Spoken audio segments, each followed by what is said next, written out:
Bonjour à tous, bienvenue dans ce nouveau webinaire organisé par lepetitjournal.com. Merci à tous d'être très nombreux pour assister à cette visioconférence avec nos experts de la Banque Transatlantique que je vais proposer de nous rejoindre. Nous allons aborder aujourd'hui le thème des nouveautés fiscales et patrimoniales pour les expatriés. Donc je vais appeler à rejoindre sur scène nos trois experts qui vont pouvoir répondre à toutes vos questions. Donc, j'espère que vous allez être très nombreux à leur poser des questions. Donc, voilà déjà Bertrand Cosson. Bonjour Bertrand Cosson. Donc, Bertrand Cosson est directeur de l'ingénierie patrimoniale à la Banque Transatlantique. C'est bien ça, Bertrand? Oui, bonjour à tous. Merci Hervé. Tout à fait, c'est bien ça. Je suis basé à Paris, en effet. D'accord, parfait. Ben, enchanté. Bonjour Cédric, Cédric Figlioni, qui est le managing director à la Banque Transatlantique Singapour. Est-ce que c'est bien ça, Cédric? Je n'ai pas écorché, hein. Bonjour Hervé, bonjour à tous. C'est exactement ça, basé à Singapour, exactement. D'accord, parfait. Pierre Carpentier va nous rejoindre. Je vois que voilà, c'est en train de se mettre en cours. Donc, on sera tous les quatre pour répondre à nos très nombreux lecteurs. Il y a beaucoup d'internautes qui se sont inscrits à cette conférence et c'est tant mieux. Je pense qu'ils ont beaucoup de questions à nous poser. Donc, n'hésitez pas évidemment à nous faire un petit message. Donc, vous avez le petit onglet questions en bas à droite pour poser évidemment toutes vos questions. On a à peu près 1 heure ensemble. Donc voilà, faites-nous un petit signe pour nous dire où vous êtes en Asie. C'est toujours sympa de savoir un petit peu où vous êtes, un petit coucou, un petit bonjour. N'hésitez pas à poser bien entendu toutes vos questions. Je vous rappelle que ce webinaire sera également disponible en replay au cas où vous ne pouvez pas assister à l'ensemble de la conférence. Vous pouvez également faire connaître évidemment ce webinaire à ceux qui ne s'étaient pas inscrits mais qui seraient intéressés par ce sujet, vos collègues, vos amis, vos connaissances autour de vous, bien entendu. Il sera également évidemment disponible sur YouTube dans un article qu'on va publier dans les tout prochains jours. Alors, je vois que Pierre est toujours en train de... l'outil appelle ça se préparer. Je pense que c'est juste que ça se connecte, mais il ne va pas tarder à arriver, bien entendu. Peut-être pour commencer, Cédric, vous allez nous parler un petit peu de la banque, de qui vous êtes. Je sais qu'on avait également une petite présentation que je peux partager. Oui, s'il vous plaît. Absolument, là voilà. Donc, Parfait. on la voit, vous la voyez, Cédric? Parfait, c'est bon, elle est à l'écran, merci. Alors, on va faire une présentation succincte de la banque. En effet, on peut passer peut-être au slide suivant jusqu'aux notations, de façon à expliquer que la Banque Transatlantique appartient au groupe CIC Crédit Mutuel Alliance Fédérale, un groupe des plus solides. Voilà, on voit ici les notations à l'écran, et ce qui est d'ailleurs venu confirmer la publication des chiffres et des résultats le jour. La Banque Transatlantique, donc on comprend que c'est un établissement banque privée au sein du groupe, et l'une des forces du groupe et de la banque est d'avoir su mettre en place un accompagnement sophistiqué dans un contexte de plus en plus international. C'est ce que l'on voit sur ce slide. Il est de plus en plus fréquent aujourd'hui de constater des éléments d'extranéité, c'est-à-dire des éléments internationaux en matière de gestion patrimoniale, soit parce que le patrimoine est réparti dans plusieurs pays, parce qu'un membre de la famille vit peut-être sur un autre continent, ou bien parce que, et c'est le cas pour la plupart d'entre vous, vous travaillez à l'étranger, et on sait qu'en moyenne, un expatrié connaîtra plusieurs affectations dans son parcours professionnel. Voilà, et l'offre et l'accompagnement que nous avons construit permet de faire face aux difficultés juridiques, fiscales et réglementaires induites par ces mobilités géographiques. Voilà, on peut passer au slide suivant, où on voit nos implantations dans le monde. Il y a 10 implantations dans le monde. Ça apporte un maillage qui nous permet d'être au plus proche de nos compatriotes, et avec ce dispositif et ce savoir-faire, on va accompagner les Français de l'étranger, les Français expatriés. C'est ce que l'on indique sur le slide suivant. Salariés de grands groupes et chefs d'entreprise qui vivent à l'étranger. C'est d'autant plus vrai que nous sommes un acteur important, pour ne pas dire leader, dans la gestion de l'actionnariat manager pour tout type de plan. Investisseurs, business angels et grandes fortunes établies à l'étranger, et les hauts fonctionnaires français. Alors, sans refaire toute l'histoire, puisque la banque existe depuis 1881, mais c'est une activité historique avec le rachat en 1933 de la Banque Bosser et compagnie, qui gérait déjà les comptes du corps diplomatique. Et pour ceux qui aiment l'histoire et l'art, je rappelle peut-être que les locaux parisiens se trouvent dans le 8e arrondissement, rue Saint-Philippe-du-Roule, dans un joli bâtiment art déco dont vous pourriez avoir un aperçu dans le film La Banquière avec Romy Schneider. On y voit le hall d'entrée, une salle de réunion et la salle des coffres. Voilà, dernier slide pour ma part. Merci.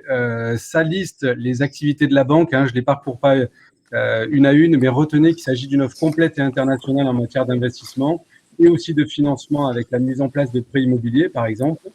Et vous allez voir avec les deux intervenants à qui je vais laisser la parole, qui nous apportent un échantillon des services et du savoir-faire que nous proposons aux clients. Merci pour votre attention. C'est donc à Bertrand pour la partie fiscalité. Ok, merci Cédric, merci Hervé pour cette présentation.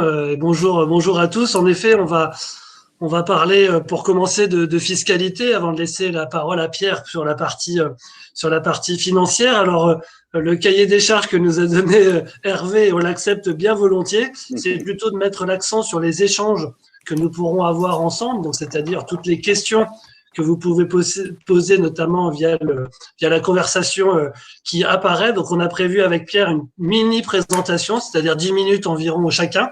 Moi, pour la partie fiscale, je vais commencer avec en effet un certain nombre d'actualités. Mais évidemment, en 10 minutes, je ne verrai pas tous les points, tous les impôts. Donc, n'hésitez pas en tout cas à poser vos questions, notamment par exemple sur l'IFI. Là, j'aborde pas l'impôt sur la fortune immobilière en France, mais si vous avez des questions sur l'IFI, évidemment, n'hésitez pas à les poser. J'y répondrai bien volontiers. Voilà, donc quelques points en 10 minutes. L'élément d'actualité en général en France, c'est la loi de finances. C'est vrai que chaque année, on a en France une loi de finances qui change un petit peu les choses. Globalement, cette année, elle a été assez pauvre en matière patrimoniale, compte tenu de la crise sanitaire. Finalement, il y a eu une stabilité fiscale globalement en France au niveau des particuliers. Et au niveau, on peut le dire aussi, des entreprises. Donc, globalement, on va dire qu'il n'y a pas eu de changement majeur cette année sous l'angle fiscal. Aujourd'hui, on en est au niveau du barème. Juste la slide avant, s'il vous plaît, merci Hervé. La slide 12, voilà au niveau du barème de l'impôt sur le revenu. Donc, il avait été modifié l'année dernière, notamment la première tranche du barème de l'impôt était passée de 14 à 11%. Et donc, ce barème a été revalidé par la dernière loi de finances. Il y a juste une petite actualisation des tranches du barème. Et vous voyez donc un barème progressif qui commence à 10 000 euros pour finir dans la tranche la plus haute à 158 000 euros, où on est à une tranche à 45% d'impôt sur le revenu, avec prise en compte que vous soyez résident ou non résident, prise en compte du quotient familial. L'autre slide, c'est en effet, il était prévu depuis quelques années une réforme de l'imposition des non-résidents, et notamment sur la partie des salaires et des retraites imposables en France.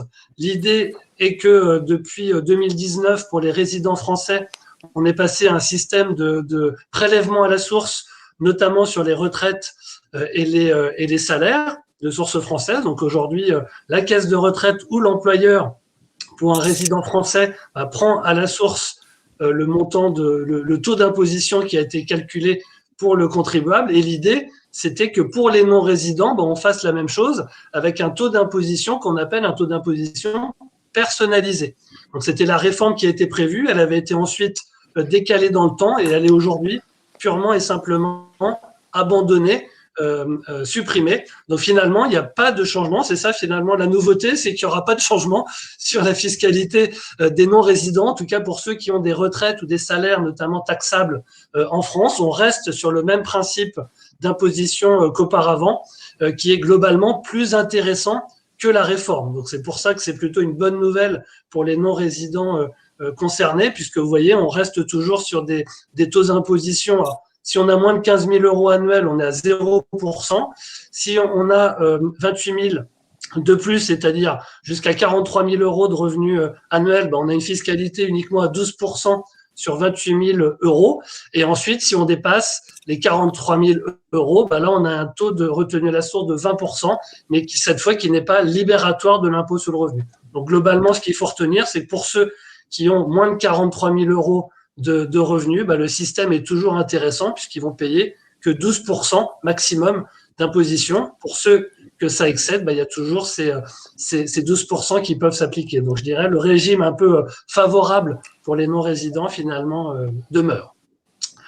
La slide suivante, merci. Bon, là, on va passer rapidement. C'était juste pour insister sur le fait que tout ce que M. Macron a mis en œuvre depuis 2018, c'est-à-dire notamment la flat tax, l'impôt sur la fortune immobilière, ne sont pas modifiés malgré, je dirais, la crise sanitaire, l'effet qu'elle peut avoir sur les finances publiques, avec évidemment des nouvelles dépenses, des nouveaux déficits. Il n'y a pas de modification, en tout cas pour l'instant, de la fiscalité personnelle. La slide suivante, c'est juste pour revenir en effet sur la spécificité des non-résidents, c'est d'avoir en effet, au-delà de l'application du barème qu'on a vu tout à l'heure sur certains revenus, un taux minimum d'imposition qui s'applique à eux. Et ce taux minimum d'imposition a un petit peu changé en 2020. Notamment, il a été un petit peu diminué sur la tranche, sur le début de la tranche à 30%. C'est-à-dire qu'aujourd'hui, si vous avez moins de 25 000 euros de revenus annuels, vous êtes dans un taux minimum d'imposition de 20%. Et si vous avez plus de 25 710 euros de revenus, sur cette tranche supplémentaire, vous êtes à 30% de taux minimum d'imposition. Voilà. Et vous avez toujours cette possibilité, qui est de plus en plus pratiquée par certains non-résidents, d'opter pour le taux moyen d'imposition sur les revenus mondiaux, qui peut être plus favorable que ces taux de 20 ou de 30% qui sont des taux donc minimum d'imposition. La slide suivante, merci. Voilà globalement un résumé assez rapide. Je ne vais pas rentrer dans le détail, mais voilà aujourd'hui comment sont imposés des revenus financiers, des plus-values pour un non-résident, donc des revenus financiers, des plus-values bien sûr de source française, sachant que cela c'est hors convention fiscale.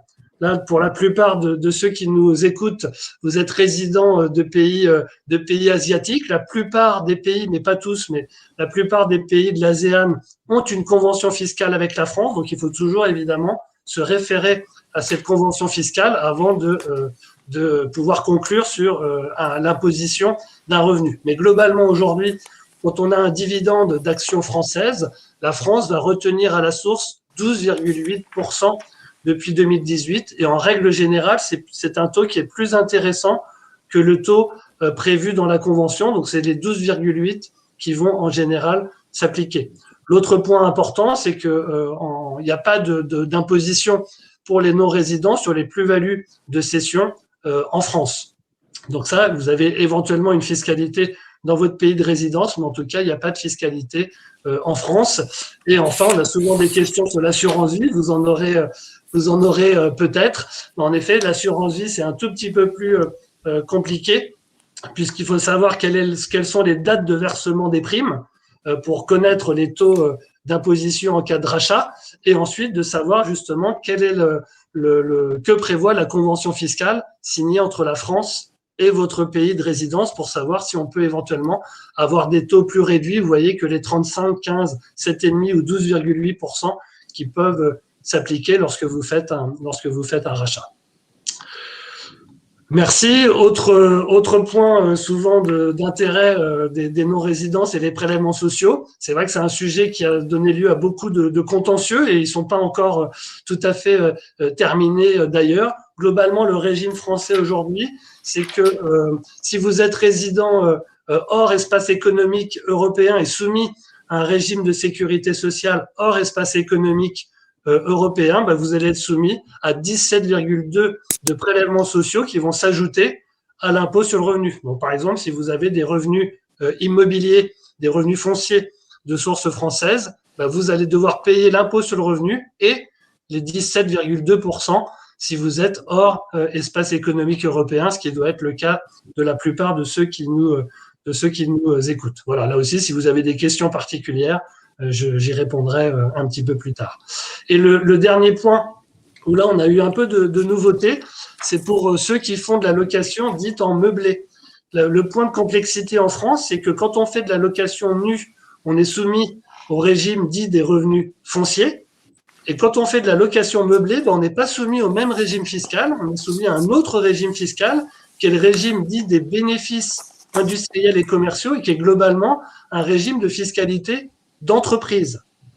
Donc ça, c'est voilà. Donc c'est en général un peu plus intéressant d'être dans cette fiscalité entreprise, parce qu'on peut déduire plus de charges, mais ça crée évidemment de la complexité, parce que dans certains cas, ça veut dire qu'il faut faire une comptabilité, il faut faire un bilan fiscal, donc c'est plus complexe. Et l'autre point important dans ce statut, c'est que lorsqu'on est loueur en meublé, on peut être loueur en meublé professionnel ou loueur en meublé non professionnel.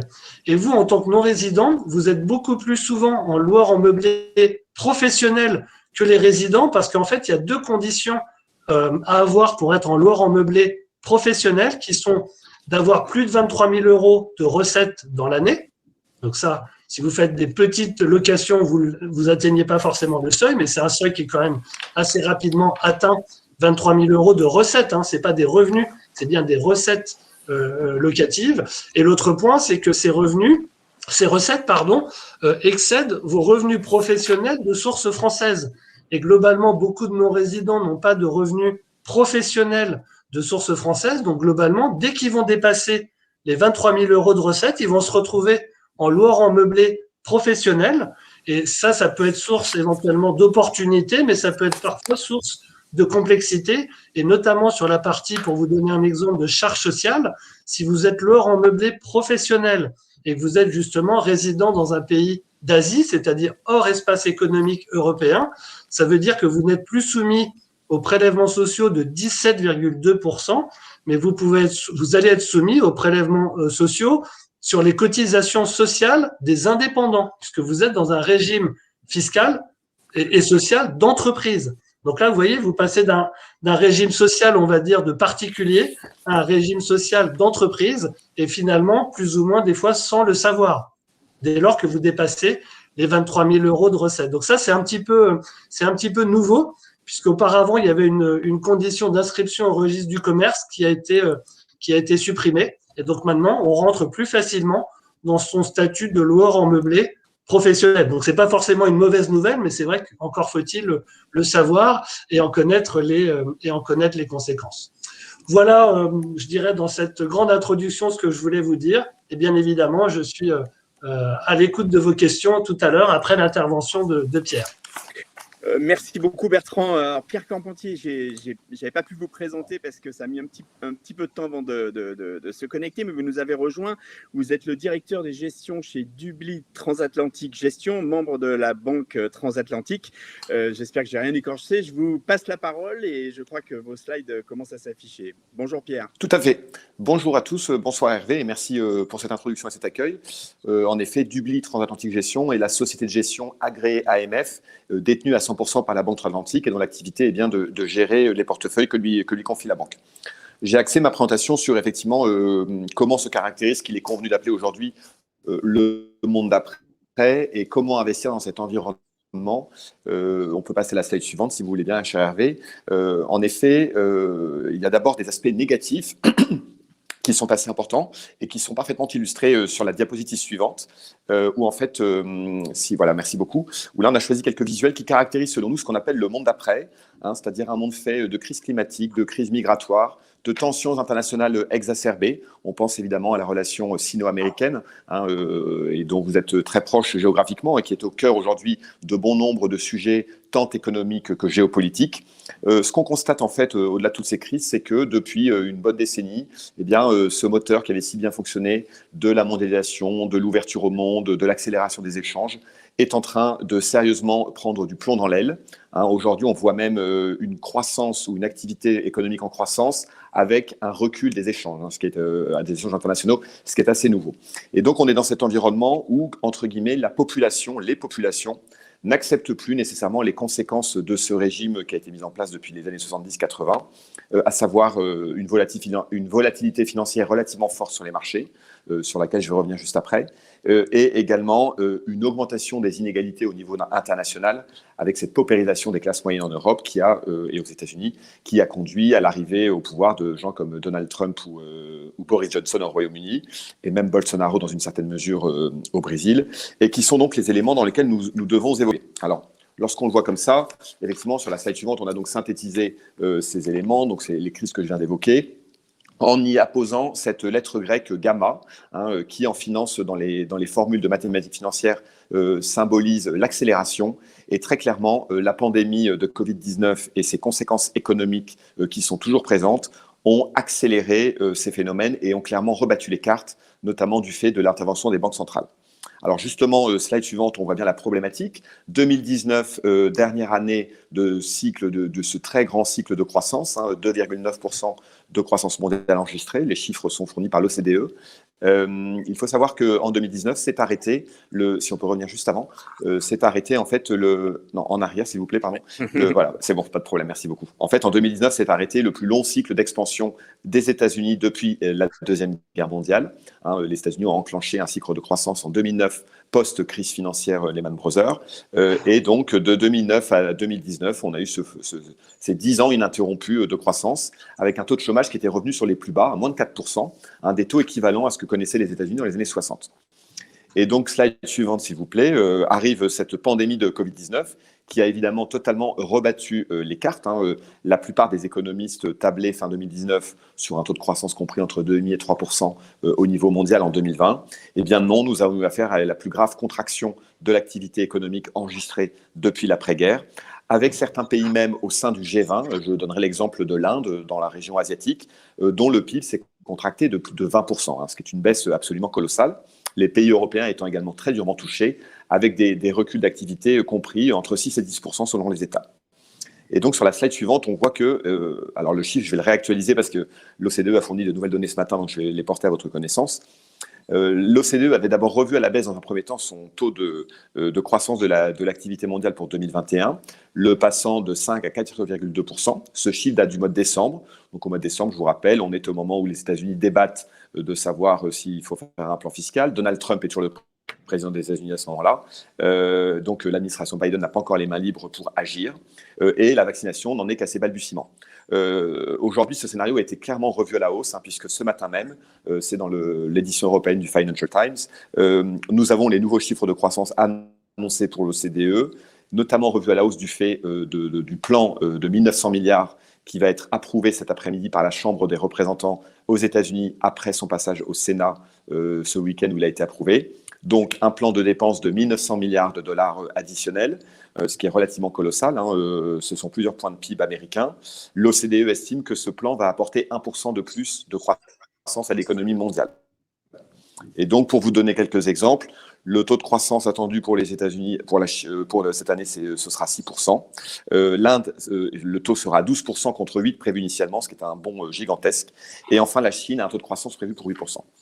Alors donc là, j'ai présenté quelques éléments qui étaient plutôt négatifs, même si la dernière slide est plutôt positive. Et là, on voit tout de même que ce monde, cet environnement économique bénéficie de quelques atouts qu'il convient de bien appréhender. Et donc, ils sont résumés sur la slide suivante, à savoir donc des politiques de relance, des politiques de relance très puissantes, avec deux moteurs. Le moteur monétaire, qui a démarré dès mars de l'année dernière, lorsque les grandes banques centrales ont injecté massivement de la liquidité, permettant de fait aux États de s'endetter dans des conditions de taux relativement favorables, puisque en intervenant sur le marché et en achetant la dette, les banques centrales ont permis de contenir les taux d'intérêt et d'éviter leur envolée. A démarré d'ailleurs l'année dernière les politiques de relance budgétaire qui sont en train de s'accélérer. J'ai parlé du plan américain, mais vous avez un plan de même ampleur qui est en cours en Europe, au niveau de l'Union européenne et de la Commission. Et d'autre part, les États se sont lourdement endettés pour accompagner les ménages qui perdaient leurs emplois, aider les entreprises à accéder à du capital, à de la liquidité pour sa trésorerie, etc. etc. Donc aujourd'hui, pour vous donner quelques chiffres, les conséquences sont les suivantes. C'est que la dette sur PIB en Italie atteint le niveau de 155% et elle frise les 120% en France. Donc on a quand même cette accélération de la dette qui certes se finance à très bas coût. C'est ce qu'on voit d'ailleurs sur la slide suivante. Là, je ne comprends pas, j'ai l'impression que le document est inversé. Normalement, la courbe devrait évoluer dans l'autre sens, puisque le 10 ans allemand a fortement chuté au cours des dernières années. Il est passé de 8% post-réunification à moins de 0%. Aujourd'hui, il s'établit à 0,3%. Et sur la slide suivante, on voit également ses conséquences. Donc là, on a suggéré ces liquidités massives que la Banque centrale déverse sur l'économie mondiale avec ce phénomène dit de l'hélicoptère-money.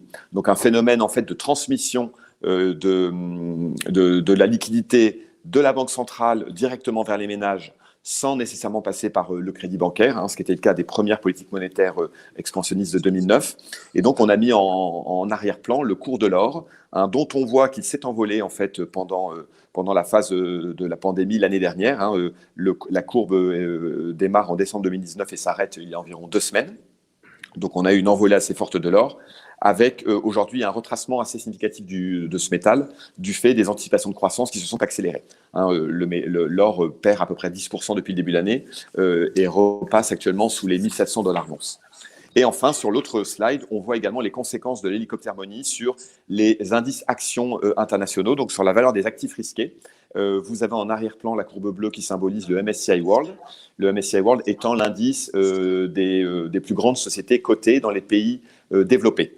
Donc, contrairement à son nom, il n'inclut pas les pays émergents ou en voie de développement, mais uniquement les États membres de l'OCDE. Et donc, on voit effectivement l'effondrement des marchés en mars de l'année dernière, lorsque l'épidémie de Covid-19 est entrée en Europe, et donc a pris à ce moment-là effectivement une tournure internationale. Puis l'intervention des banques centrales et la reflation des actifs. Compte tenu effectivement de cette masse de liquidités injectée, les gens recherchaient des actifs réels, avec donc cette accélération. Et donc se pose la question de savoir comment investir dans ce nouveau monde. C'est ce que nous allons montrer sur la slide suivante. On peut même directement passer à l'image. Voilà le pictogramme très important. C'est vraiment clairement ce qu'il faut retenir, à mon avis, de cette intervention. C'est ne surtout plus se projeter dans l'avenir avec le regard du passé. Aujourd'hui, nous sommes installés durablement dans un monde de taux bas. Alors, il y a tout ce débat dont on discutera probablement lors de la séance de questions-réponses sur la reflation, le retour de l'inflation, l'impact sur les secteurs dans les marchés, etc. Toujours est-il que, comme je vous le disais, le 10 ans en nominal allemand était à 8% en 90, il est à moins 0,3% aujourd'hui. Et si vous regardez les taux américains en taux réel, donc c'est-à-dire le taux nominal duquel on déduit l'inflation, on est toujours en territoire négatif sur le long, puisque le 10 ans américain aujourd'hui est à peu près à 1,5%. L'inflation aux US doit tourner entre 1,4 et 1,6, donc on est vraiment sur des taux à zéro. Et cette période va probablement durer, les banques centrales ayant indiqué qu'elles maintiendraient leur soutien indéfectible, si je peux dire, à l'activité et à l'endettement des États. Demain, la Banque centrale européenne va d'ailleurs affiner sur son discours sur ce sujet. Et la semaine prochaine, ce sera au tour du FOMC, donc le comité des banquiers centraux de la Réserve fédérale américaine, qui viendront également donner des éléments complémentaires sur la manière dont la Fed anticipe son combat contre la hausse des taux longs aux États-Unis. Donc, ne pas regarder l'avenir comme on regardait en arrière. Aujourd'hui, lorsque les taux d'intérêt sont à zéro, les price earnings, donc le prix des actions ramenées à leurs résultats, qui est un multiple très courant que nous utilisons pour valoriser les sociétés, n'ont plus rien à voir avec les price earnings historiques qu'on a pu connaître. Donc, s'interroger de savoir si une valeur à 30 fois est chère là où elle en valait 22 ou 25 fois il y a quelques années, est une question qu'il convient de se poser autrement. Donc, d'une part, j'ai dit que les taux étaient très bas, mais ce qui caractérise également la période dans laquelle nous vivons depuis une bonne dizaine d'années, depuis la fin du super cycle d'investissement avec la Chine en tête de pont. Donc là, je suis sur la période 2000-2010, l'expansion des matières premières et vraiment l'ancrage de la Chine comme nouvelle très grande puissance mondiale. Aujourd'hui, cette phase est presque derrière nous. La Chine est la deuxième puissance mondiale, en passe de devenir la première puissance mondiale dans les années qui viennent. Nous avons un sujet de décélération de la croissance de la démographie mondiale et donc de décélération du potentiel de croissance à long terme de l'économie mondiale, qui de fait nous oblige à considérer les choses avec un autre regard que ce que nous faisions il y a encore une décennie environ. Et donc, pour investir sur ce nouveau monde, on arrive sur cette nouvelle page que présente Hervé, avec ces deux petites jambes. Nous, on pense que pour équilibrer un portefeuille, il y a deux choses à faire. D'abord, être investi sur les secteurs de croissance, c'est ce que je vais montrer dans un premier temps. Et ensuite, avoir des valeurs dites key, qui vont être un peu les éléments qui vont ajuster et équilibrer le portefeuille en cas de secousse assez puissante. Et donc, sur la slide suivante, je décris un petit peu ce que sont ces fameuses valeurs de croissance, avec des vagues. La première vague illustre pour nous ce qu'on appelle les GAFA, hein, donc ces 5 grandes sociétés américaines dont la capitalisation boursière cumulée excède les 8 000 milliards de dollars. Alors, peut-être un peu moins aujourd'hui avec la petite correction qu'on a connue depuis une quinzaine de jours. Ces entreprises se sont développées au moment de la crise financière, ce qui montre que souvent les périodes de crise sont des périodes de rupture qui peuvent être favorables à l'innovation. C'est très bien ce qu'on voit d'ailleurs dans la manière dont les populations et les entreprises se sont adaptées pour pouvoir continuer de vivre dans le contexte pandémique, hein, sur lequel je reviens juste après. Et donc, ces entreprises se sont fortement développées, ont créé de nouveaux métiers dans le digital et ont ouvert la voie à d'autres acteurs qui sont les entreprises pour nous de la deuxième vague. Là, je mets des sociétés comme Adobe ou Salesforce aux États-Unis, des sociétés dont la capitalisation boursière était de l'ordre de 10-15 milliards de dollars en 2009 et dont cette même capi s'établit aujourd'hui à des niveaux supérieurs à 250 milliards de dollars, hein, ce qui vous montre la très très forte croissance, avec effectivement de nouveau ce gamma qui montre l'accélération de l'innovation dans le secteur digital et son ruissellement au sein de l'ensemble des secteurs d'activité. Aujourd'hui, la tech ne se limite pas à la tech pour elle-même. Elle peut s'appliquer à la grande distribution, elle peut s'appliquer à l'industrie, à l'agroalimentaire. Sur la slide suivante, toutefois, nous identifions 3 secteurs clés de ces valeurs de croissance. D'abord, les outils numériques sur lesquels je suis un petit peu revenu, qui sont plutôt dans une logique de B2B, hein, avec, même s'il y a un aspect B2C qui est important, mais là, on est clairement dans le monde de l'entreprise, avec l'investissement dans le digital, ce qu'on appelle le cloud computing ou le software as a service, hein, le SaaS, qui sont des phénomènes très puissants. Ce sont les derniers secteurs dans lesquels l'ensemble des entreprises investissent actuellement. Le deuxième secteur fondamental, c'est la santé et le bien-être. La santé, c'est le premier poste de PIB dans la plupart des pays développés. C'est 17% du PIB aux États-Unis. C'est donc un secteur qui pèse. Aujourd'hui, l'humanité fait face à des défis très importants du fait du vieillissement de la population et des conséquences de nos modes de vie sur notre santé. Je pense à des problématiques de maladies chroniques comme l'obésité, les maladies cardiovasculaires, les problématiques d'allergie, etc. Il faut savoir que 2 tiers des Américains, par exemple, souffrent d'une maladie chronique, hein, ce qui est absolument colossal. Et aujourd'hui s'invite, si vous me permettez cette expression, le retour des maladies infectieuses, hein, qu'on avait mis un peu de côté au cours des 20 ou 30 dernières années. Et on voit qu'aujourd'hui, les États sont prêts à dépenser fortement pour revoir leur dispositif de santé publique, compte tenu des écueils qu'ils ont eu à traverser, notamment pendant la première vague de cette épidémie. Enfin, le e-commerce, qui aujourd'hui est en plein développement. Il faut savoir que le e-commerce a pris une part très importante dans l'ensemble du commerce depuis maintenant une dizaine d'années, avec une accélération forte au cours de la dernière année, hein, où des ménages ont complètement modifié leur mode de vie. Et aujourd'hui, l'e-commerce, ce n'est pas seulement acheter du Amazon, ça peut être aussi acheter des entrepôts dans l'immobilier de logistique qui vont être destinés au stockage. C'est s'intéresser au paiement dématérialisé avec des acteurs comme Adyen ou Worldline en Europe, mais également Ant en Chine, que vous connaissez probablement toutes et tous, ce qui montre que ce phénomène est parfaitement mondial. Ensuite, s'il vous plaît, slide suivante, Hervé. La deuxième part importante d'un portefeuille, ce sont les valeurs qui sont synthétisées sur la slide que Hervé nous présente. D'abord, effectivement, et ça c'est fondamental chez nous, il faut une rigueur financière forte dans le choix des titres. Hein, nous aimons des sociétés qui sont leaders sur leur marché, qui sont faiblement endettées, qui sont capables de générer des flux de trésorerie importants, leur permettant de financer leur développement et de ne pas être dépendantes des banques ou des marchés. Pardonnez-moi. Ces flux de trésorerie, par ailleurs, vont permettre de rémunérer l'actionnaire sous forme soit de dividendes, soit de rachat d'actions. Hein, ceci, pour nous, est fondamental, puisqu'on constate que certaines sociétés, notamment aux États-Unis, n'ont pas les flux de trésorerie nécessaires pour alimenter les actionnaires au travers des rachats d'actions ou des actions, ou des dividendes, pardonnez-moi. Et de fait, certaines entreprises, parfois très emblématiques, je pense à Coca-Cola qui est dans ce cas de figure, doivent émettre de la dette pour pouvoir effectivement financer la rémunération qu'elles octroient à ces fameux actionnaires. Donc, il est fondamental d'être très rigoureux sur les critères financiers. On l'a d'ailleurs bien vu pendant la première phase d'effondrement des marchés en mars de l'année dernière, avec ces titres qui se sont mis à émettre des montants de dette sur les marchés obligataires colossaux ou aller chercher de l'argent auprès des États pour afficher une position de trésorerie proche de l'équilibre à la fin de l'exercice, alors que d'autres étaient beaucoup plus à l'aise et n'ont pas eu à lever une once de capital. Je pense à des acteurs comme Microsoft, comme LVMH, etc., etc. Enfin, de plus en plus, nous nous accordons à consacrer du temps et une part de notre énergie à l'analyse de critères extra-financiers et à leur prise en considération dans la décision d'investissement. Hein, ces critères sont de 3 ordres. Ce sont les critères dits ESG, environnementaux, sociaux et sociétaux et de gouvernance. Ce sont des éléments très importants puisqu'on constate que certaines entreprises, lorsqu'elles font face à des controverses sur ces sujets, peuvent voir la valeur de leurs actifs fortement se déprécier sur les marchés. Et par ailleurs, il y a une demande de plus en plus forte de la part des investisseurs, qu'ils soient institutionnels ou qu'il s'agisse de ménages, pour l'intégration de ces éléments dans leurs décisions d'investissement. Voilà un petit peu ce que je pouvais vous dire en guise pour poser un petit peu le tableau. Je laisse la parole à présent à Hervé de manière à effectivement mettre en place les questions-réponses et je vous remercie pour votre attention. Merci à tous les trois pour cette introduction vraiment passionnante. Merci Cédric, Pierre et Bertrand. Effectivement, on va passer aux questions. Donc, les internautes, n'hésitez pas à poser bien toutes vos questions avec le petit bouton qui est en bas à droite, poser une nouvelle question. On a les premières questions, on va les aborder. On a encore une demi-heure à peu près ensemble. Je vous rappelle aussi que ce webinaire sera disponible en replay si vous ne pouvez pas malheureusement assister à tout. Allez, on va démarrer avec les questions. On a Laurence qui nous demande, voilà, elle a une question très précise, puisqu'elle souhaite mettre un de ses biens immobiliers en location meublée.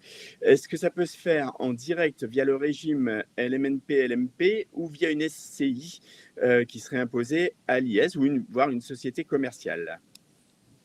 Alors, je crois que c'est pour moi, donc j'ai essayé d'y répondre. Donc, en effet, question ouverte, donc c'est pas évident de prendre tous les paramètres, mais enfin, vous nous demandez en effet quels critères sont déterminants. Les critères déterminants, c'est notamment par rapport à votre bien immobilier. Est-ce que, par exemple, vous avez déjà une plus-value latente dessus? Parce que c'est vrai que le fait éventuellement de le passer, si je comprends bien, il serait en direct aujourd'hui et on le passerait dans une société, ça, par exemple, ça va déclencher potentiellement l'impôt sur la plus-value. Donc déjà, si vous avez une plus-value importante sur le bien, il va falloir calculer quel est déjà l'impact fiscal de ça. L'apport, ça peut aussi créer des droits d'enregistrement au niveau français, c'est-à-dire en gros entre 6 et 7% de droits d'enregistrement liés à l'apport. Donc vous voyez, donc il y a déjà des paramètres pour voir déjà quel est le coût fiscal, éventuellement de le passer en société. Après, ça dépend aussi si vous voulez, si vous avez quel est le montant bien sûr des recettes que vous en attendez, est-ce qu'il y a des travaux, des charges sur le bien qu'il va falloir imputer. Donc voilà, il y a beaucoup de paramètres à prendre en compte. Alors pour répondre quand même un peu plus sur votre question, le démarrage, la location meublée peut se faire tout à fait en direct et globalement, quand on est en société civile, en effet immobilière, on ne peut pas faire de location meublée avec la transparence fiscale. Ça veut dire qu'après, on est dans l'impôt sur les sociétés. Et ça, en effet, l'impôt sur les sociétés, globalement, c'est plutôt pas mal pendant la phase de détention du bien. Par contre, le jour où vous allez vouloir vendre le bien, ça va vous coûter très cher, l'impôt sur les sociétés. Donc là aussi, vous voyez, ça dépend des stratégies. Est-ce qu'on vise une plus-value importante sur le bien ou pas? Et par rapport à la SARL, en effet, on peut avoir soit une SARL soumise à l'IS, à l'impôt sur les sociétés en France, soit ce qu'on appelle éventuellement une SARL de famille, qui a une transparence fiscale. Donc là, on peut tout à fait faire de la location meublée via de la SARL de famille en transparence fiscale. Donc là, ça peut être éventuellement une bonne idée parce que ça peut combiner à la fois, je dirais, les règles BIC. La SARL, ça peut éventuellement faciliter la transmission du patrimoine à des enfants pour éviter l'indivision sur le bien. Et en matière de plus-value, on est globalement, en principe, sur les plus-values immobilières privées, sauf si on a un statut, en effet, professionnel. Donc, il y a aussi ça qu'il faut voir en parallèle. Voilà quelques éléments sur cette question ouverte, pas évidente à synthétiser les réponses. Merci Bertrand. Une autre question, je crois, concernant l'immobilier de la part de Emeric. Donc, il demande quels sont les points de vigilance à observer quand on est expatrié, qu'on investit dans un bien immobilier situé en France. Et il évoque également la question de la transmission de patrimoine. Existe-t-il des différences de traitement entre un expatrié et un résident français? Oui. Alors globalement sur, je dirais, l'achat du bien, sur le plan juridique, il n'y a pas de grosse différence entre être expatrié ou pas expatrié. C'est-à-dire que voilà, on passe par un notaire pour faire un enregistrement évidemment de l'acte d'achat et de vente pour le vendeur. Donc juridiquement, il n'y a pas beaucoup de différence. La différence quand même pour vous, ça peut être quand même une différence sur le financement. C'est-à-dire si vous avez besoin ou un intérêt à avoir un prêt bancaire, par exemple, pour déduire des intérêts d'emprunt, pour éventuellement limiter votre impôt sur la fortune immobilière, c'est clair que quand on est expatrié, c'est un petit peu plus compliqué d'avoir des fois l'accès à des prêts bancaires, soit en local, éventuellement pour financer son bien, soit en France. Donc c'est là où nous, en tout cas en tant que banque transatlantique, on est capable de vous simplifier l'accès, on va dire, aux prêts bancaires pour acheter le bien immobilier. Et ensuite, bien évidemment, il y a les paramètres fiscaux. Est-ce que c'est une résidence secondaire auquel cas vous n'avez pas de revenus à déclarer, pas de charges? Est-ce que vous allez faire de la location nue, de la location meublée? Est-ce que vous allez avoir éventuellement un mix entre de la jouissance et de la location meublée? C'est pas exactement les mêmes conditions. Et en matière de transmission de patrimoine, clairement, le fait d'avoir un bien immobilier en France, ça veut dire que les droits de donation ou de succession sont a priori dus en France, même si toute la famille est non résidente. Donc ça veut dire que là, il y a un enjeu en effet de transmission de patrimoine. Donc là, après, c'est est-ce que on crée une société qu'on endette justement éventuellement pour transmettre les parts d'une société civile à un faible coût, parce que il y a de l'immobilier, mais il y a aussi de la dette, donc les parts ne valent pas trop cher. Ça peut être, par exemple, une idée. Est-ce qu'on crée un démembrement de propriété qui peut avoir un intérêt du point de vue français? Et là aussi, toujours faire attention, parce que vous avez certains États asiatiques qui ne taxent pas les droits de donation de succession. Donc, à la limite, sur le plan fiscal, c'est simple, mais il y a des États qui taxent. Donc, vérifiez aussi toujours, que ce soit en impôt sur le revenu ou en transmission de patrimoine, comment ça va être pris en compte dans votre état de résidence. Merci Bertrand. Allez, les internautes, posez vos questions. Profitez de la présence de nos experts de la Banque Transatlantique pour pouvoir avoir toutes les réponses que vous pouvez vous poser par rapport à vos placements. Moi, j'ai une question pour vous, Pierre, puisqu'on parle là de gestion d'actifs mobiliers. Vous pouvez peut-être nous rappeler ce que c'est un actif mobilier et quels sont vraiment les critères importants à prendre en compte dans le choix justement de ces placements en actifs mobiliers en tant que non-résident? Alors effectivement, donc nous avons la société de gestion est habilitée à traiter seulement certaines valeurs mobilières. Il y a certains actifs que nous ne traitons pas, notamment tout ce qui ressort du private equity, qui sont des actifs financiers, qui sont des valeurs mobilières. Simplement, elles ne sont pas cotées. Nous, notre univers d'investissement, il est sur 3 classes d'actifs. D'abord le monétaire, puis les obligations, qui sont donc des titres de dette, et enfin les actions, qui sont des titres de propriété. Ça, c'est la première chose. Alors, pour ce qui est effectivement, nous aujourd'hui, la société de gestion a un biais qui est très international dans son approche. Vous avez vu que j'ai pas mal j'ai fait référence à multiples reprises aux États-Unis, à la Chine. Nous avons beaucoup de valeurs américaines dans nos portefeuilles. Nous croyons réellement au potentiel du marché américain sur longue période, qui est beaucoup plus important que ce que l'on observe sur les marchés européens. Si vous comparez l'évolution du Nasdaq, qui est donc l'indice des valeurs technologiques sur 10 ans, au S&P 500, qui sont les 500 plus grosses sociétés américaines, et à l'Eurostock 50, qui sont les 50 plus grosses sociétés de la zone euro, vous verrez un différentiel de performance sur une période de 10 ans, qui est un rapport parfois de 1 à 10. Donc c'est absolument colossal. Alors, en tant que non-résident, si vous êtes géré chez Dubli Transatlantique Gestion, nous avons effectivement une certaine expertise, comme l'a démontré Bertrand sur l'aspect fiscal.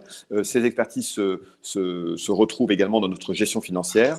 On est notamment, alors vous n'êtes pas directement concerné, mais c'est un phénomène important, l'une des dernières banques à gérer des portefeuilles pour les US personnes, donc des personnes dites frappées d'américanité, pour lesquelles les sujets fiscaux sont à prendre avec beaucoup de considération, car ils peuvent exposer à des problèmes. Nous avons une part importante de clientèle qui est basée en Asie, dont les comptes peuvent être ouverts dans les livres de la banque à Singapour, où travaille Cédric, et pour lesquels ensuite un mandat de gestion peut nous être confié. Donc ce mandat peut être confié au travers soit d'un compte titre ordinaire, et dans ce cas-là, effectivement, la convention fiscale qui vous lie à la France s'appliquera, mais on peut également avoir recours à des contrats d'assurance vie de droit luxembourgeois, notamment lorsque vous êtes dans des situations de multi-expatriation, ce qu'évoquait Cédric en préambule, en liminaire, à savoir qu'effectivement, nous avons une clientèle, il est question de serial expats, je crois voir dans la présentation, et effectivement des gens qui font des carrières internationales dans des grands groupes et qui, de fait, vont avoir à faire face à des fiscalités différentes. Le contrat luxembourgeois offre cette souplesse d'être reconnu dans la plupart des grands pays, alors qu'un contrat de droit français classique pourrait être requalifié dans certains pays où l'assurance vie n'est pas tout à fait reconnue comme telle.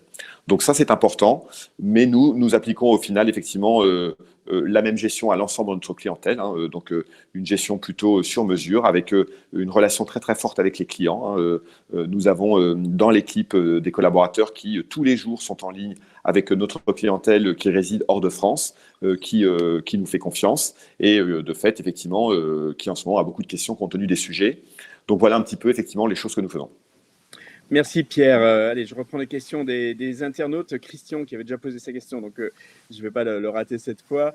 Je la retransmets. Donc Christian qui demande, pour une location meublée étant expatrié retraité, donc il est retraité avec une couverture sociale convenable, ayant des actifs en LMNP, si je ne passe pas en LMP, quel est mon risque ? Globalement, le risque que je vois là, donc là je comprends, vous avez une couverture sociale convenable, donc plutôt une couverture sociale française, c'est-à-dire que vous avez une retraite a priori je comprends, de sources françaises. Globalement, le risque d'être en LMP plutôt qu'en LMNP, il est plutôt sous l'angle, à mon avis, dans ce cadre-là, social. C'est-à-dire que si vous êtes en LMP, comme je disais tout à l'heure, vous êtes soumis normalement aux cotisations sociales des indépendants et pas aux prélèvements sociaux sur les revenus du patrimoine. Donc, ça nécessite en effet de faire une déclaration spécifique et éventuellement de payer un petit peu plus de charges sociales que les 17,2, vous devriez payer peut-être 25%. Donc, je dirais que le risque social, il peut exister, mais il est quand même relativement faible en termes d'enjeux financiers. Voilà. Sinon, en matière d'impôt sur le revenu, globalement, les règles LMP, LMNP sont globalement les mêmes règles d'assiette et de taux. La différence, c'est dans quel cas on déclare et surtout l'imputation d'un éventuel déficit. Mais si vous imputez pas de déficit, normalement, le fait, entre guillemets, de vous tromper entre LMP et LMNP, il n'y a pas, à mon avis, d'enjeux financiers fiscaux importants. Merci Bertrand. Je pose une question de Laurence qui s'intéresse au marché des logements Airbnb qui sont vides depuis plusieurs mois. Je pense notamment par exemple sur Paris et qui sont mis à la vente. Est-ce que vous avez des conseils ou des mises en garde à partager avant de s'intéresser à ce marché si particulier ? Et on avait également Émeric qui demandait ce qu'il en était de ce qu'on entendait par la location de courte durée. Ouais. Alors moi, je vais peut-être commencer par juste la location de courte durée. C'est en fait lorsqu'on loue des logements meublés, justement, à de la clientèle dite de passage, c'est-à-dire que ça constitue pas la résidence principale du locataire. Donc, c'est pas le même type de bail qui est signé entre le propriétaire et le locataire. C'est ça la location de courte durée. Donc, ça peut être à la journée, à la semaine, voire éventuellement même au mois, mais ça constitue pas, on part pas sur un bail d'1 an qui constitue la résidence principale du locataire. Et c'est là où vous avez, ça c'est important d'en parler aussi, des autorisations administratives à avoir dans les grandes villes pour la location de courte durée. Vous n'avez pas besoin d'autorisation pour la location longue durée, mais la location courte durée, notamment à Paris. Donc je dirais, pour rebondir sur la question de Laurence, après si Cédric veut compléter sur le marché immobilier ou autre, pourquoi pas, ou Pierre, mais juste sur la partie, on va dire, juridique, il faut vérifier si vous avez le droit de faire du Airbnb dans Paris, parce qu'il y a beaucoup de gens qui en ont fait à une époque où il n'y avait pas de règles. Les règles maintenant à Paris sont très claires. Il faut une autorisation normalement administrative pour faire de la location courte durée, et il y a un certain nombre de gens qui le font sans autorisation administrative, et quand ils se font contrôler maintenant, et c'est plus de la théorie, il y a des amendes très fortes à plusieurs dizaines de milliers d'euros qui ont déjà été données sur Paris. Donc faire attention à ce point-là sur le plan juridique. J'imagine que la question faisait aussi référence à l'article du Figaro qui est sorti hier sur effectivement l'effondrement des locations Airbnb à Paris qui provoquerait, a été une baisse des prix de l'immobilier. Je pense qu'effectivement, vous faites référence à cet article. Alors, ce qui est intéressant de constater, c'est que, c'est ce qu'on dit, mais on ne le voit pas forcément dans les faits. Maintenant, ce que je regarde, moi, en observant l'action Airbnb dans les marchés, qui cote en bourse maintenant depuis à peu près 1 an et demi, c'est de voir que Airbnb est l'acteur de l'hospitalité, si je peux dire, qui est le terme générique pour qualifier ce secteur, qui s'en sort probablement le mieux maintenant, puisque les rythmes de location chez Airbnb, compte tenu de la souplesse qu'offre cette plateforme et le fait que les gens peuvent se confiner dans les appartements, etc., rend ce véhicule plus intéressant sur les marchés que les groupes hôteliers classiques pour le moment, avec une activité qui est revenue à peu près à ce qu'elle était au niveau de l'année dernière, au niveau mondial, j'entends, puisqu'après, les disparités sont très très fortes d'un pays à l'autre. Toutefois, je parle sous le contrôle de Bertrand, mais je ne vois pas encore d'affaissement fort ou d'effondrement, même si on peut dire des mots puissants, de l'immobilier à Paris du fait de la vente de ces appartements ou du fait même des nouveaux modes de vie avec le fait que les gens recherchent plutôt maintenant des maisons avec des espaces plus vastes que ce que nous faisions il y a une quinzaine d'années. Merci pour ces précisions. Alors, une question de Bertrand, peut-être pour Bertrand, puisque Un beau prénom. Ouais, exactement. Notre lecteur demande, il a eu des revenus exceptionnels en France en 2020. Il n'avait pas de revenus en France auparavant, mais il a eu des revenus exceptionnels en France en 2020. Comment, à quel centre les déclarer? Alors là, c'est vrai que maintenant, en France, qu'on soit résident ou non résident, le principe, c'est de faire des déclarations en ligne sur Internet. Donc déjà, il faut savoir, est-ce que vous avez encore, si je puis dire, de l'ancien temps, un numéro fiscal qui vous identifie auprès de l'administration. Si jamais vous avez un numéro fiscal, ben normalement, vous allez pouvoir demander, si c'est pas le cas, une connexion en ligne pour faire cette déclaration qu'il faudra faire au printemps 2021, là, dans quelques semaines ou dans quelques mois, sur vos revenus 2020. Et il faut le faire, donc si c'est en ligne, bah voilà, vous faites votre démarche en ligne. Si jamais pour X raison ça ne fonctionnait pas, bah, il faudra vous procurer à minima une déclaration papier, donc 2042, et il faudra l'envoyer au centre des impôts des non-résidents, d'accord, dont l'adresse figure assez facilement sur impôts.gouv. À Noisy-le-Grand. Noisy-le-Grand, voilà, cherchez la ville, voilà, Noisy-le-Grand, exactement. Exactement. Allez, posez vos questions, les internautes. Il nous reste encore 10-15 minutes, donc c'est le moment. Moi, j'avais une question pour Pierre. Je voulais savoir si, dans le contexte actuel, c'était toujours pertinent d'investir dans des valeurs mobilières en France. Est-ce que les conditions restent favorables et quelles précautions faudrait prendre si on souhaite se créer un portefeuille d'actifs mobiliers en France? Alors, en France, c'est chez nous. Alors, je ne sais pas si ça inclut que les valeurs soient nécessairement françaises. Bon, nous, comme je vous le disais, il y a ce sujet très important de l'internationalisation. Les valeurs du CAC 40, par exemple, font en consolidé 12% de leur chiffre d'affaires en France. Vous voyez le degré d'ouverture de ces entreprises, qui est d'ailleurs pas du tout en fait à l'image de l'ensemble du reste de l'économie, mais je vais faire la parenthèse.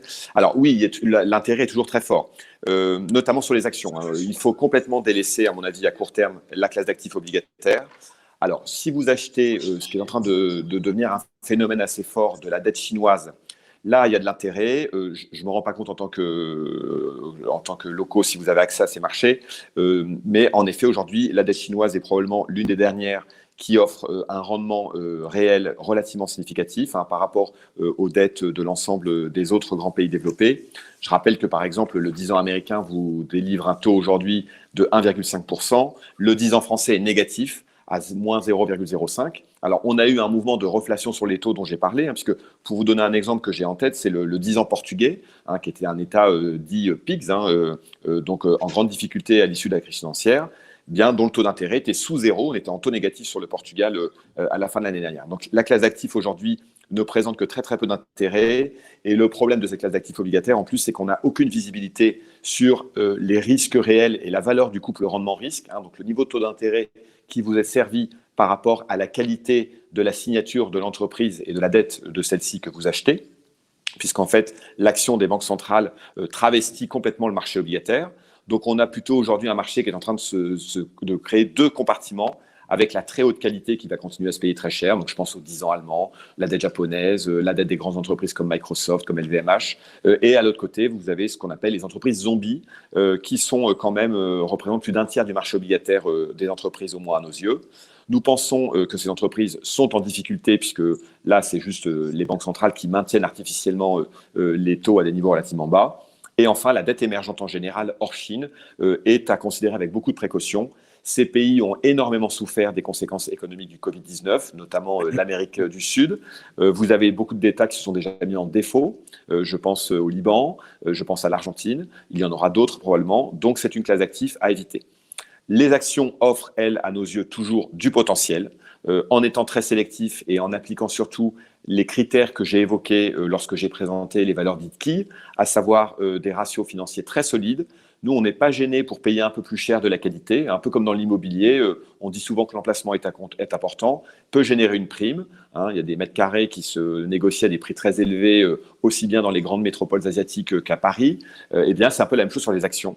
Mais nous, on regarde vraiment le potentiel de croissance. Alors, ce qui nous a surpris à court terme, et ce qui est très important d'avoir en tête, c'est que cette hausse de taux s'est accompagnée d'une très forte rotation sectorielle.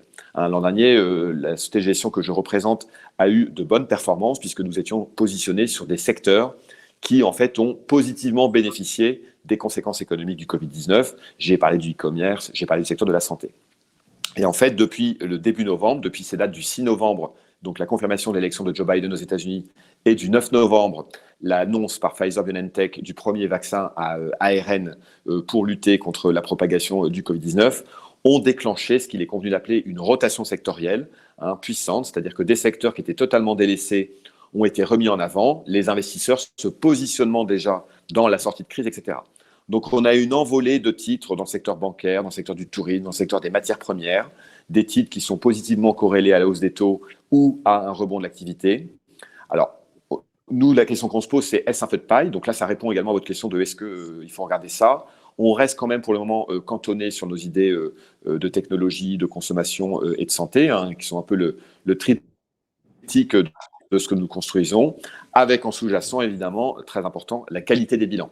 Puisque là, on a ce rebond, notamment par exemple sur le secteur bancaire européen. Les banques ont quand même un bilan qui s'est fortement dégradé pendant la crise, avec des émissions de crédit très importantes, une augmentation des provisions pour risques dans les bilans, y compris pour les risques dits non avérés, c'est-à-dire qui ne se sont pas encore déclenchés. Notre groupe est d'ailleurs concerné par ceci. Nous avons augmenté de manière assez significative les provisions. Mais je pense qu'il y a toujours de l'intérêt à être investi sur les marchés d'actions. Sur le très long terme, c'est la classe d'actifs qui procure le rendement le plus élevé. Alors aujourd'hui, on a des phénomènes de volatilité très forts, avec des baisses de marché puissantes sur des délais très courts. Je pense évidemment à ce qu'on a vécu l'année dernière en mars, mais également à ce qui s'est passé en Europe et aux États-Unis en décembre 2018 ou en février 2016. Février 2016 et même août 2015 également, août 2015, rappelez-vous, la Chine avait procédé à une dévaluation unilatérale de sa devise, provoquant des secousses très fortes sur les marchés d'actions. Donc je pense qu'il faut quand même toujours avoir une partie de son épargne investie sur les marchés de valeurs mobilières, qui offrent en plus une très très grande liquidité, si vous devez réaliser des liquidités avec un portefeuille d'actions, surtout que nous sommes plutôt orientés sur les grandes sociétés très liquides. Donc, en l'espace de quelques heures, vous pouvez récupérer les liquidités dont vous auriez besoin si jamais les choses se manifestaient. La grande liquidité des marchés d'actions rend également cette classe d'actifs importante au sein d'un patrimoine global. Merci Pierre. Je vais répondre à Catherine, même si je pense que c'est plus Cédric qui peut en répondre, mais elle dit « Je suis à Singapour, peut-on prendre rendez-vous pour un bilan financier ?» Alors je pense que je peux répondre par l'affirmative. À la fin, tout à l'heure, quand on fera les petits mots de conclusion, je mettrai le slide avec les contacts et puis de toute façon, on transmettra bien évidemment. Aymeric a une question pour Bertrand. Lorsque la société IS détient le bien meublé, mais cette société exerce plusieurs activités professionnelles, comment juger de la rémunération du mandataire au regard de l'exonération IFI? Donc la question très technique, je comprends en effet, c'est vrai que quand on a des biens en société à l'IS, notamment des biens meublés, on peut éventuellement être exonéré de l'IFI sur ces biens meublés lorsqu'on qualifie la société de bien professionnel. Et pour qualifier la société de bien professionnel, il faut en effet une rémunération normale qui représente plus de 50% des revenus professionnels du contribuable. Donc globalement, là, pour vous répondre, Aymeric, je pense que la rémunération, elle doit être globale au niveau de la société. On ne va pas regarder quelle rémunération dans une société, c'est global. Donc on ne va pas regarder. Donc il faut que globalement, ce critère de rémunération normale qui représente plus de 50% de vos revenus professionnels soit satisfait au niveau de la société. En tout cas, c'est mon avis. Je vois pas de texte qui, si c'est votre question, en tout cas, qui viendrait regarder quelle rémunération correspond à quoi. On est président d'une société, normalement, on est président pour tous les actifs. Allez, on va aborder les dernières questions. On a une question de Christophe qui va partir en expatriation à Singapour avec ses 2 enfants, mais qui est en cours de procédure de divorce. Donc, il demande quelles sont les recommandations concernant sa situation fiscale actuelle et future, les démarches effectuées avant son départ et des conseils concernant notamment la vente de sa maison. Donc, je pense l'implication notamment fiscale, sachant qu'il est en train de divorcer. Ouais, alors là, ça fait beaucoup de questions en 1 ou 2 minutes, mais globalement, si c'est la question de la résidence principale, c'est clair que le plus simple, si c'est possible, c'est de la vendre avant le départ, comme ça on a bien l'exonération de plus-value. Il n'y a pas de débat là-dessus. Puisqu'après, si vous le vendez Si vous la vendez après votre départ, il va falloir regarder si Singapour remplit les conditions d'exonération de la plus-value, notamment dans le cadre d'une clause spécifique dans la convention fiscale. Donc là, il faut regarder. Et concernant votre situation actuelle et future, ça dépend en effet où vous en êtes de la procédure de divorce. Mais si la procédure est déjà un petit peu engagée, vous avez sans doute la possibilité de faire des déclarations séparées avec votre ex-épouse ou future ex-épouse, auquel cas, elle sera potentiellement toujours résidente française et vous non résident. Donc, auquel cas, vous aurez, je dirais, bien deux situations différentes, puisque c'est évidemment la question de comment se passe après les questions fiscales dans le cadre d'un divorce, et en plus avec un qui serait éventuellement non résident. Voilà, donc l'idée, c'est éventuellement de stopper de stopper la déclaration commune le plus rapidement possible dans le cadre de la procédure de divorce. Très bien. On a une question de Karine qui demande quel montage fiscal conseillez-vous pour l'hébergement d'un parent? J'imagine qu'elle est expatriée, elle a peut-être un parent à loger. Oui, là, en gros, les deux choix, c'est soit on fait une gratuité, si je puis dire, du logement pour le parent, et ça veut dire que on déclare pas de revenus, mais on peut pas déduire de charges. Ça, c'est quand même Et si jamais on veut faire du LMNP ou du LMP, ça veut dire que le parent, il va falloir qu'il paye un loyer de marché, c'est-à-dire un vrai loyer, comme si c'était un locataire lambda, parce que si on fait de la sous-évaluation, c'est là où on prend un risque fiscal. L'administration n'admet pas la sous-évaluation. Donc, en gros, c'est soit gratuit, soit prix de marché, et auquel cas, si on est sur une valeur de marché, on peut avoir la même fiscalité, que ce soit un parent ou un tiers, on aura les mêmes éléments LMNP notamment. Alors, on a une question de Laurence avant d'aborder peut-être la conclusion. Elle explique que son frère a un appartement chez Pierre et Vacances qu'il souhaite vendre parce que, avec la crise du Covid, Pierre et Vacances a suspendu le règlement des loyers des bailleurs. Ça impacte évidemment le bien à la baisse. Est-ce que vous avez des infos sur de possibles recours? Alors, moi, pour l'instant, j'ai pas de clients qui nous ont posé des questions là-dessus. Moi, ce que j'en ai lu, en tout cas, c'est que je pense qu'il y a quand même dès lors que vous avez entre guillemets, fait déjà vos propres recours, peut-être vis-à-vis de Pierre et Vacances. Moi, je contacterais plutôt un avocat qui a déjà, parce que j'ai cru comprendre que vous étiez nombreux concernés, donc je me mettrais avec un avocat qui fait un genre de class action, c'est-à-dire en gros de procédure commune, ce qui vous permettra d'avoir quelqu'un qui connaît déjà le dossier et en général de payer des frais un petit peu moins élevés que si vous allez voir n'importe quel, si je puis dire, avocat. Mais je pense que si vous avez déjà épuisé, on va dire, vos voies de recours individuelles où vous sentez de toute façon que vous n'obtiendrez rien sur les loyers, en tout cas, vous êtes obligé, à mon avis, de prendre un avocat spécialisé là-dessus. Très bien, je vois qu'on a épuisé toutes les questions. Je vais vous demander peut-être quelques petits mots de conclusion, puis je vais remettre la presse là de façon à ce qu'on voit évidemment les contacts. Pierre, peut-être quelques mots de conclusion, un conseil d'ordre général pour... Oui, là je pense que la récente correction que nous avons connue, notamment sur les valeurs de croissance que j'ai évoquées dans la présentation, constitue un point d'entrée intéressant pour celui ou celle qui souhaite acquérir de très très belles sociétés. Je pense à des groupes comme Microsoft, Amazon, LVMH, etc. Là, on a eu un bon point d'entrée qui, effectivement, peut être un élément intéressant pour qui souhaite placer des liquidités dans les marchés. Voilà, et rappeler que l'investissement action est tout de même un investissement de très long terme et qu'il faut avoir cette capacité à amortir ou à absorber les chocs de volatilité que nous pouvons connaître sur le court terme. Merci beaucoup, Pierre. Bertrand, un mot également de conclusion. Juste un mot, je crois que déjà merci pour toutes vos questions. On sait qu'avec les Français, la fiscalité est un point important à chaque fois dans les décisions d'investissement. C'est vrai que le fait d'être sur au moins deux pays, la France et votre pays de résidence, évidemment peut compliquer les choses. Voilà, sachez que nous, on a quand même une certaine expérience, grâce à Cédric et les autres bureaux étrangers, en tout cas des problématiques internationales, en tout cas du point de vue français, et du point de vue local, on a quand même quelques bonnes notions en général. Et après, bien évidemment, on travaille avec des avocats en général francophones spécialisés par zone géographique. Donc là aussi, qui peuvent éventuellement vous assister quand le dossier le demande. Voilà. Merci Bertrand. Cédric, un mot de conclusion. J'ai remis les contacts qu'on voit bien, je pense.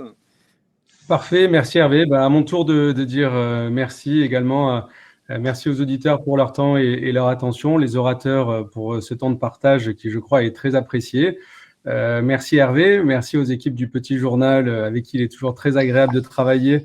On évoquait il y a quelques jours une longue collaboration d'une vingtaine d'années. Je crois que c'est la date de la création du Petit Journal. C'est aussi, ça correspond aussi à l'implantation de la Banque Transatlantique à Singapour. Et effectivement, ça me permet de préciser que Priscilla Xavier et moi-même, Cédric Figliolini, on est basé à Singapour sous la forme d'un bureau de représentation pour assister les clients qui vivent en ASEAN. Donc, à disposition de cette auditrice et cette personne qui vient de s'installer à Singapour, on sera ravis de prolonger les échanges. Les coordonnées, voilà, vous les avez sous les yeux. Vous les avez aussi sur le site de la Banque Transatlantique, banquetransatlantique.com. Ça permet aussi de creuser notre offre, du contenu régulier également qui est mis à jour sur des sujets comme ceux qu'on vient d'aborder, la gestion d'actifs, les actualités fiscales et d'autres contenus. Et ce même contenu est relayé sur les réseaux sociaux, Twitter, LinkedIn, YouTube et Facebook. Donc, merci et donc à très bientôt, j'espère. Merci Bertrand, merci Cédric, merci Pierre. Merci Hervé pour la présentation. Merci à tous nos internautes. Alors, je rappelle, puisqu'Irène le demande, mais oui, le webinaire sera bien disponible en replay dans quelques minutes. Vous allez recevoir un email, donc vous pourrez y assister en intégralité si vous avez raté le début ou un moment, ou le revoir plus tard, évidemment. Faites-le savoir également à vos amis. On aura un article dans lepetitjournal.com dans les prochains jours, avec également la vidéo qui sera MBD et qui reprendra un petit peu tout ça. Et puis, écoutez, je vous remercie encore tous. Merci à tous nos internautes. Et je vous dis à très bientôt pour un très prochain webinaire. Au revoir, merci, bonne fin de journée. Merci, bonne fin de journée. Au revoir. Merci à tous, bonne soirée à tous.